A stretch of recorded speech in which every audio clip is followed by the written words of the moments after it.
Lectura de la carta del apóstol San Pablo a los Efesios. Hermanos, un tiempo estabais muertos por vuestras culpas y pecados, cuando seguíais el proceder de este mundo, según el príncipe de la potestad del aire, el espíritu que ahora actúa en los rebeldes contra Dios. Como ellos, también nosotros vivíamos en el pasado siguiendo las tendencias de la carne, obedeciendo los impulsos del instinto y de la imaginación, y por naturaleza estábamos destinados a la ira como los demás. Pero Dios, rico en misericordia, por el gran amor con que nos amó, estando nosotros muertos por los pecados, nos ha hecho revivir con Cristo. Estáis salvados por pura gracia.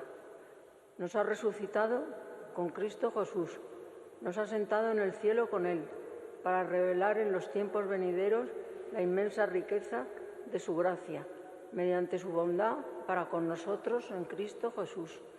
En efecto, por gracias estáis salvados, mediante la fe, y esto no viene de vosotros, es don de Dios. Tampoco viene de las obras, para que nadie pueda presumir. Somos, pues, obra suya. Dios nos ha creado en Cristo Jesús, para que nos dediquemos a las buenas obras que de antemano dispuso Él que practicásemos. Palabra de Dios. Te alabamos, Señor. El Señor nos hizo y somos suyos. El Señor nos hizo y somos suyos.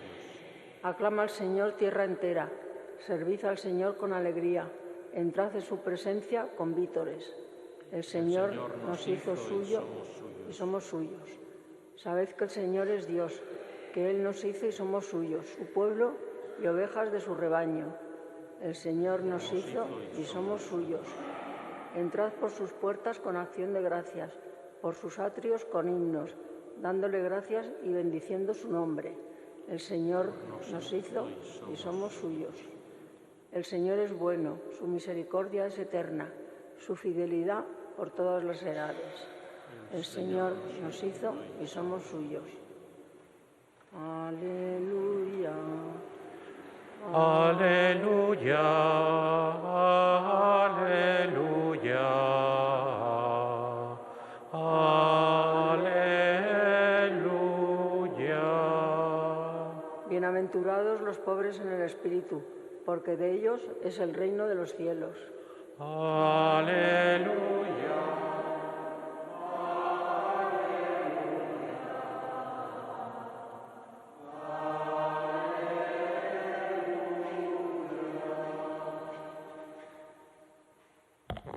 El Señor esté con vosotros. Lectura del Santo Evangelio según San Lucas.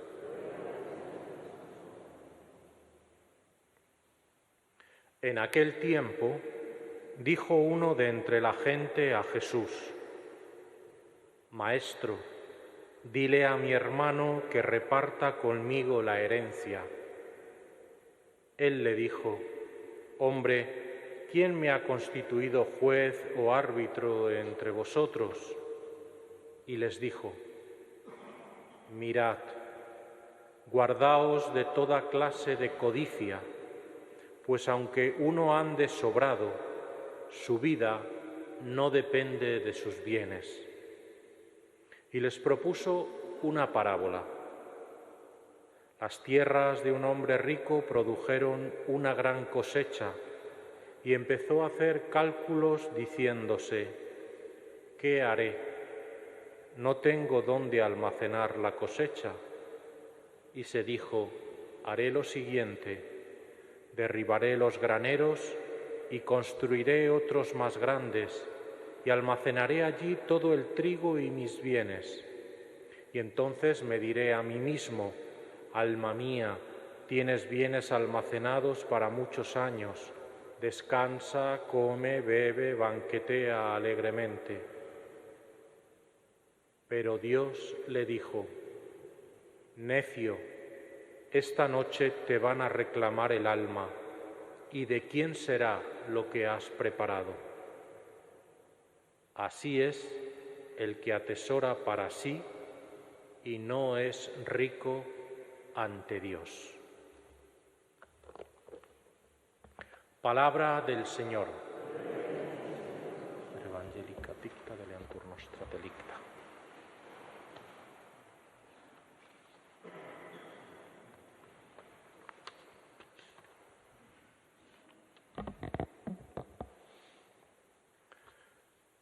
Parece que el Evangelio de hoy, la palabra de Dios, nos habla de las riquezas, de los bienes, ¿verdad?, del dinero, y podíamos comenzar recordando a nuestro clásico inmortal, a Quevedo, ¿verdad?, que pues dobló no sencillo, hace todo cuanto quiero, poderoso caballero es don dinero.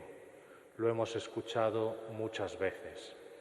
Y en definitiva, esta situación o este Evangelio va de dos cosas, de los bienes y en segundo lugar también de la confianza en Dios.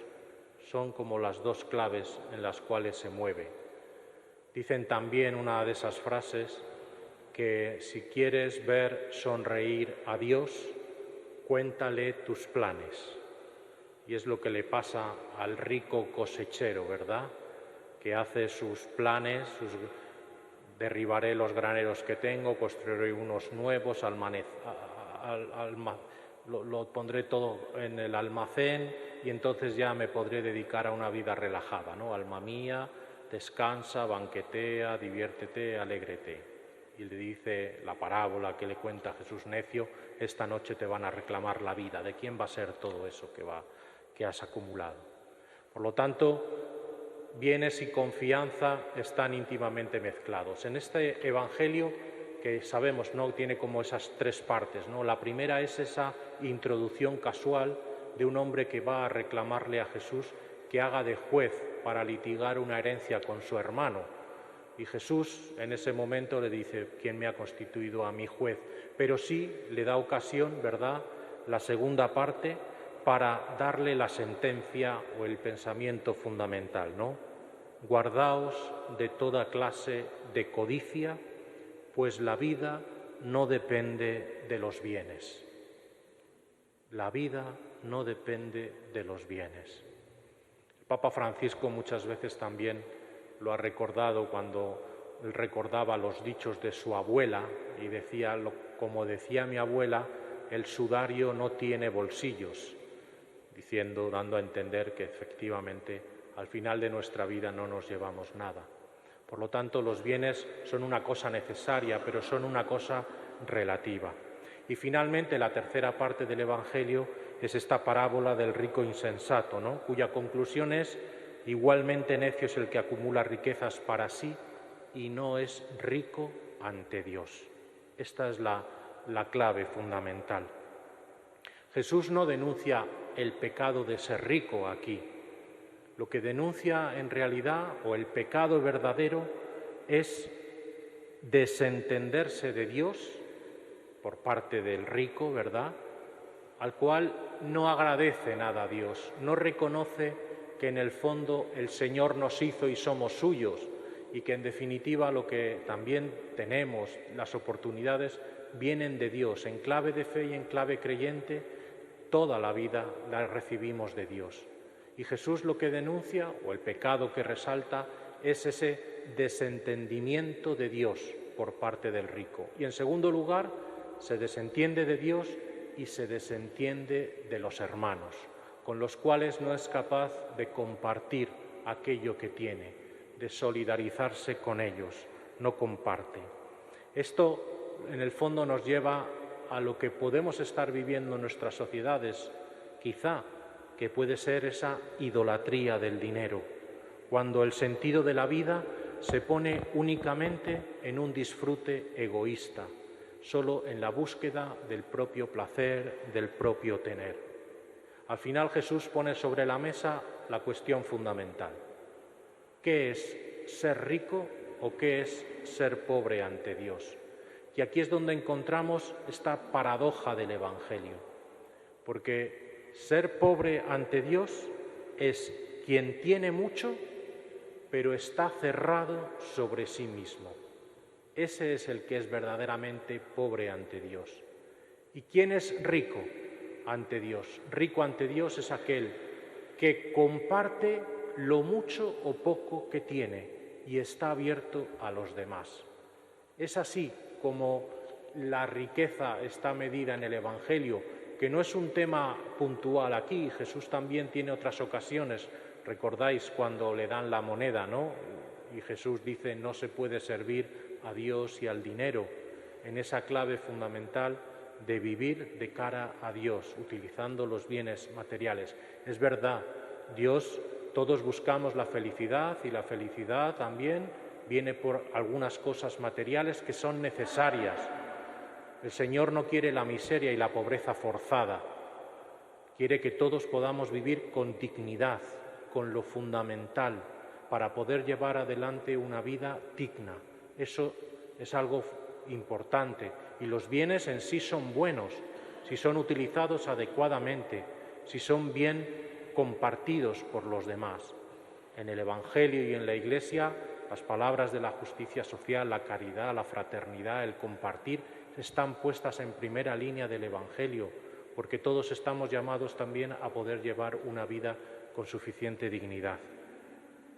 El problema en las sociedades actuales es que muchas veces hay una identificación entre el ser y el tener. Soy en cuanto tengo la capacidad de tener, o en un nivel más habitual, ¿verdad? Nosotros lo llamamos eso el consumismo, ¿no?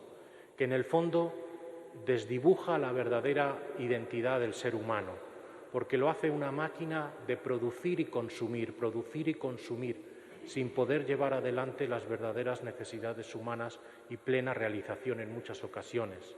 Este consumismo inhumano degrada en muchas ocasiones a las personas, las bloquea para compartir los bienes y no las hace más libres y felices, sino que las hace esclavas en muchas ocasiones de comprar el último dispositivo, el último modelo, el último de cualquier cosa, o de un consumismo para aparentar, que muchas veces se hace también y se cierra sobre sí mismo de manera insolidaria.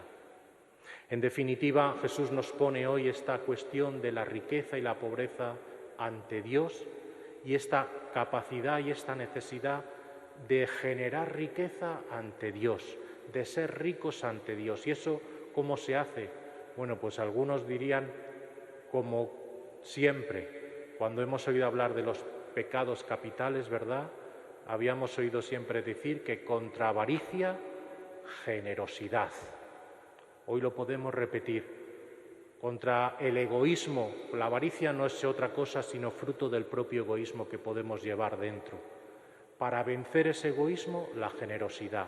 El dar alguna cosa, pero también de darnos a nosotros mismos. Esa es la verdadera generosidad. Así rompemos la espiral del egoísmo. Contra avaricia, generosidad. Contra codicia, solidaridad. Y contra egoísmo, fraternidad. Esta es la capacidad de generar redes de apoyo, de compartir, de solidaridad y redes de fraternidad, donde unos y otros nos podamos apoyar y podamos llevar adelante una vida verdadera en dignidad. Queremos ser ricos ante ti, Señor. Podemos terminar con este sentimiento y esta oración, con el secreto tesoro de la auténtica felicidad, que es amar a Dios y amar a los hermanos. Que el Señor nos lo conceda en esta jornada, que así sea.